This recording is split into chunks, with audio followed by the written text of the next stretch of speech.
देखिए, इस वक्त हमारे पड़ोस में एक इंपॉर्टेंट इलेक्शन चल रहा है। बांग्लादेश में मतदान चल रहा है इस वक्त। कल सुबह तक नतीजे भी आ जाएंगे। सवाल यह है कि क्या चुनाव के बाद बांग्लादेश के अंदर जो सरकार बनेगी वो भारत के हित की बात करेगी? क्या वहां पर हिंदुओं पर, अल्पसंख्यकों पर जो अत्याचार हो रहे हैं, बल्कि इनफैक्ट कत्ल किए जा रहे हैं, वो बंद हो जाएगा? अब मोहम्मद यूनुस तो जाएंगे, क्योंकि ये तो अभी एक एडवाइजर थे, केयरटेकर पीएम थे, चले गए। अब ये तो इनके बाद अब जो चुन के आएगा वो कौन? दो नाम है, सीधा सीधा मुकाबला। खालिदा जिया की पार्टी जो अब नहीं रही, खालिदा जिया, उनकी पार्टी बीएनपी, उनके बेटे उसके प्रमुख बन गए तारिक रहमान, उनके बीच में, और जमाते इस्लामी जिसके प्रमुख हैं शफीकुर रहमान, दो रहमान, इनके बीच में मुकाबला है। यह पहला ऐसा चुनाव है जब अवामी लीग, मतलब शेख हसीना जो भारत में शरण ली हुई हैं, उनकी पार्टी को बैन किया हुआ है चुनाव से। पार्टी बैन है, वोटर तो बैन नहीं है। तो इस बात ये भी बात चल रही है कि इनके जो करोड़ों वोटर हैं शेख हसीना के, वो किसका साथ देंगे? शेख हसीना ने वैसे बॉयकॉट का अपील किया हुआ है, लेकिन बॉयकॉट क्या 100% हो जाएगा? और जो बाकी लोग वोट करेंगे उनके समर्थक, वो किसको चुनेंगे? ऑप्शन दो ही है वहां पे। और दूसरा ये भी था कि जो एक दो और छोटी पार्टियां थीं वो चली गई हैं जमाते इस्लामी के साथ। जो पार्टियां इस सो कॉल्ड आंदोलन से निकली जिसमें तख्ता पलट हुआ शेख हसीना का, उसमें से बहुत सी पार्टियां जो हैं वो जाकर के अब जमाते इस्लामी के साथ उन्होंने वो बना लिया, अलायंस बना लिया है। पिछले चुनाव में 35% वोट शेयर के साथ शेख हसीना जीती थी, लेकिन छात्र आंदोलन की आड़ में वहां जो जिहादियों ने किया, उसके बाद उनको देश छोड़ करके जाना पड़ा था। अब चुनाव तो हो रहे हैं, लेकिन जो नई सरकार आएगी उसका रवैया कैसा होगा ये देखना होगा। तो दोनों मैं आपको बता देता हूं, एक बयान इसमें सुनाऊंगा आपको। पहले तारिक रहमान की बात। सारे ओपिनियन पोल्स ने कहा कि तारिक रहमान आगे चल रहे हैं, मतलब बीएनपी आगे चल रही है। हमारे लिए इन दोनों में से चुनाव हो तो बीएनपी बेहतर है। हालांकि ये कोई हम बहुत भारत की हिमायती नहीं रहे, लेकिन एक ट्रेडिशनल पॉलिटिकल पार्टी, पुरानी पॉलिटिकल पार्टी जिसको सरकार चलाने का अनुभव है और वो थोड़ा समझते भी हैं कि क्या कैसे रिश्ते रखने चाहिए, ये पहला ऑप्शन है। लेकिन इन्होंने कुछ बातें भारत के हित में की हैं, कुछ बातें खिलाफ भी की हैं। इन्होंने, तारिक रहमान ने, बीएनपी वालों ने, इन्होंने कहा कि हम हमारे अल्पसंख्यकों के ऊपर कोई अत्याचार नहीं किया जाएगा, हम ये सुनिश्चित करेंगे। फिर लेकिन इन्होंने ये कहा कि बॉर्डर पर, इंडिया बॉर्डर पर लोगों को मारता है, बॉर्डर मतलब बीएसएफ का नाम लेके इन्होंने कहा, और पुश इन पॉलिसी पे चल रहा है इस वक्त भारत, मतलब बांग्लादेशी बताकर के लोगों को बांग्लादेश में धकेल दिया जाता है, हम ये बंद करवाएंगे। तो ये कुछ पॉजिटिव कुछ नेगेटिव। दूसरी ओर जो नेगेटिव है, जमाते इस्लामी जो पूरी तरीके से जिहादी तत्व हैं, उन्होंने जो अभी इंटरव्यू दिया अभी लास्ट कल ही, उसमें इन्होंने बड़ी अच्छी बातें की। इन्होंने कहा हमारे यहां कोई माइनॉरिटी नहीं होता, सब बांग्लादेशी हैं। फिर पूछा साहब, भारत में हिंदुओं को लेकर बड़ी चिंता है, बांग्लादेश के हिंदुओं को लेकर। उन्होंने कहा कोई माइनॉरिटी नहीं है, हमारे यहाँ हिंदू और मुसलमान सब बराबर हैं, सारे धर्म हमारे लिए बराबर है, और धर्म की बिना पर तो हम माइनॉरिटी मानते ही नहीं किसी को, सब हमारे लिए बांग्लादेशी है। फिर उनसे पूछा गया इंडिया के साथ कैसे रिश्ते रखेंगे अगर आप प्रधानमंत्री बन गए तो पहले तो उन्होंने प्रधानमंत्री के सवाल पर तो ऐसे किया कि तो ऊपर वाला दिखेगा, और फिर भारत के साथ कैसे संबंध रखेंगे पर उन्होंने कहा कि भारत हमारा नियरेस्ट नेबर है, सबसे नजदीकी पड़ोसी है, तो ऑब्वियसली भारत के साथ हम अच्छे रिश्ते चाहते हैं। ये इनकी बात सुनना ज्यादा इंपॉर्टेंट है। जमाते इस्लामी के प्रमुख Shafiqur Rahman. On that note, there is no second class citizen. Sir, All there of is us. no second class Yes, citizen. all of us. Sir, once the election commission said this is the historical We have election. no doubt India is my nearest neighbor. It will be our priority. Do you see yourself as a prime minister?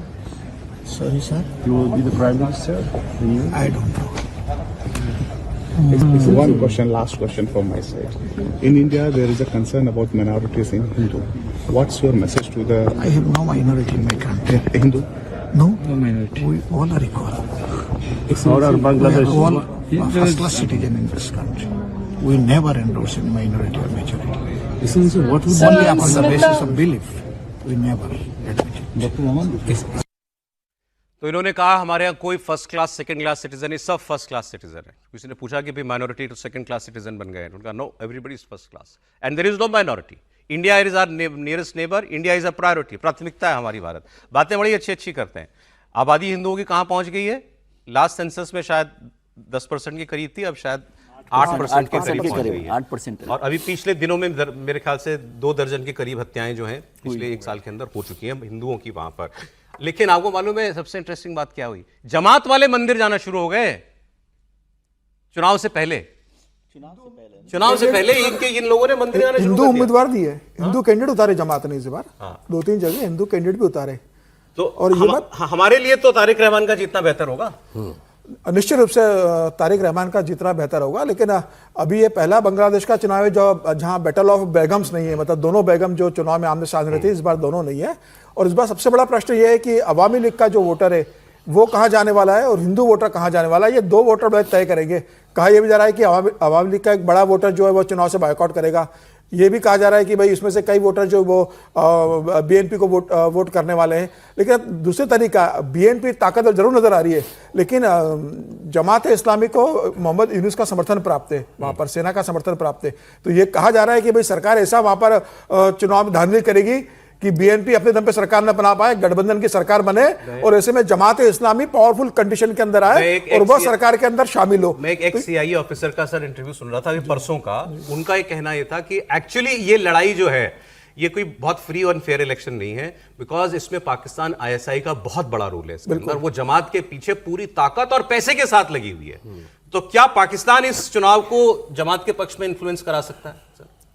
बहुत संभावना है, और इसकी संभावना मुझे कम ही लग रही है कि बीएनपी को कोई फुल फ्लेजेड मेजोरिटी मिल जाए इन चुनावों में, भले ही उसके साथ समर्थन हो। दूसरे जो 2 कंफ्यूजन है, हिंदू वोटर करीब 1 करोड़ है वहां पर, वो किसको वोट देंगे? क्या वो अवामी के साथ जाएंगे? क्योंकि ज्यादातर अभी तक शेख हसीना के साथ, अब वो जमात को तो नहीं देने वाले कम से कम। जमात को तो नहीं देने वाले, लेकिन क्या वो उनके साथ जाएंगे, नहीं जाएंगे? और चुनाव में ये सब बात करना कि जो रहमान साहब जमात वाले कह रहे हैं कि हिंदू कोई माइनॉरिटी में नहीं है और हमारे यहाँ कोई माइनॉरिटी नहीं है, फर्स्ट क्लास सिटीजन्स हैं, मंदिर में भी जाना, मंदिर में यहाँ पर भी जाते हैं बहुत सारे लोग चुनाव में, तो इसलिए चुनाव को वो मत देखे।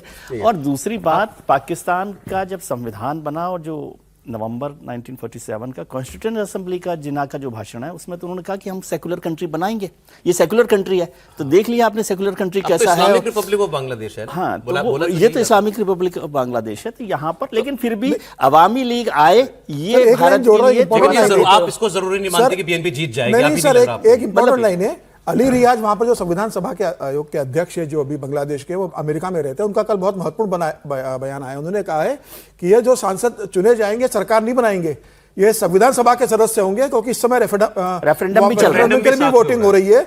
तो बोले अगर हाँ में मतदान ज्यादा आता है तो जो सांसद चुने जाएंगे ये संविधान सभा में कन्वर्ट हो जाएंगे, नया संविधान बांग्लादेश का बनेगा, उसके बाद फिर चुनाव होंगे। तो मुझे लग रहा है कि जिस तरीके से उनका बयान आया, नहीं बोला उन्होंने कि ये कोई जरूरी नहीं कि सरकारी बनेगी, ये हो सकता है कि मोहम्मद यूनुस कंटिन्यू करे और सांसद संविधान सभा में कन्वर्ट हो जाए, वो नया संविधान बनाए, फिर नए चुनाव हो और फिर वो सरकार सत्ता में आए। इतना तो मैंने सुना था, वो जो रेफरेंडम हो रहा है उसमें बहुत सारे क्लॉजेज हैं, तो संविधान सभा में बेसिकली प्राइम मिनिस्टर की पावर्स कम कर दी गई। आज या 2 वोट डलेंगे, हर आदमी 2 वोट डालेगा के लिए, एक चुनाव में सरकार के लिए, दूसरा रेफरेंडम कि क्या प्राइम मिनिस्टर की पावर कम कर दी जाए, राष्ट्रपति की पावर बढ़ा दी जाए। और एक जैसे अमेरिका में लिमिट है ना कि राष्ट्रपति 2 बार से ज्यादा नहीं, ऐसे यहां भी लिमिट लगा दी गई है, शायद 3 बार की या 2 बार की लगा दी गई है, इससे ज्यादा एक व्यक्ति प्रधानमंत्री नहीं बन सकता। लेकिन ये सारी खबर हम यहीं बांग्लादेश से कर रहे हैं, वाशिंगटन से नहीं कर रहे। समझा नहीं बात आपकी? बांग्लादेश में किसकी सरकार बनेगी ये तो वाशिंगटन तय करेगा। तय करेगा। आपको कुछ बोलना है इस पर? नहीं, मैं तो सिर्फ यही कह रहा हूँ कि देखिए शफीकुर रहमान जो कह रहे हैं वो क्या शब्द होता है सर, लेटर एंड स्पिरिट, क्या अंग्रेजी बोलते हैं, यही बोलते हैं सर, मेरी अंग्रेजी क्योंकि ठीक नहीं तो पक्का कर लेता हूँ, ये वही कह रहे हैं। एक भी माइनॉरिटी बचेगा नहीं अगर ये आ गए तो, सिर्फ फर्स्ट क्लास सिटीजन बचेगा। इसको आप बहुत स्पष्टता समझिए, भ्रम मत रखिए। उन्होंने कहा कोई सेकंड क्लास होगा ही नहीं।